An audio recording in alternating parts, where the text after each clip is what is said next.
नमस्कार. तर आज शिक्षक दिन आहे. तर त्यानिमित्त मी माझ्या सर्व शिक्षक मित्रांना व गुरुवर्यांना हार्दिक हार्दिक शुभेच्छा.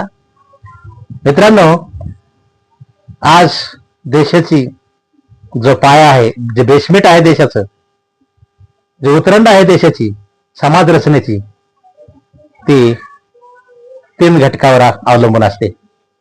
आणि त्यामधले पालक आणि शिक्षक. पालक म्हणजे आई वडील आणि नंतर शिक्षक. पहिली गुरु, मुलाची पहिली गुरु कोण असते? आई असते. नंतर वडील असतो आणि नंतर शिक्षक असतो. म्हणून ह्या 3 व्यक्ती समाजामध्ये, जगामध्ये अत्यंत महत्वाच्या व्यक्ती आहेत. यांनी जर ठरवलं तर समाजाला आदर्श बनवू शकतात आणि यांनी ठरवलं तर समाजाला रसातळालाही नेऊ शकतात.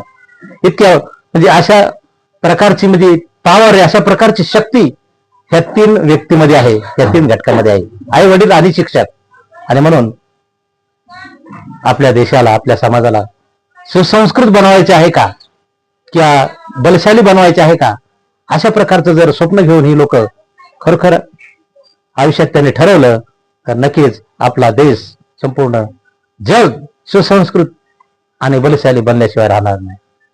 आणि म्हणून पुन्हा एकदा एवढंच बोलतो की या जे 3 घटक आहेत, आई वडील आणि शिक्षक, यांनी ठरवलं तर काही होऊ शकतं. आणि म्हणून सर्वांना, सर्व शिक्षकांना या निमित्त पुन्हा एकदा हार्दिक हार्दिक शुभेच्छा. जय हिंद, जय भारत.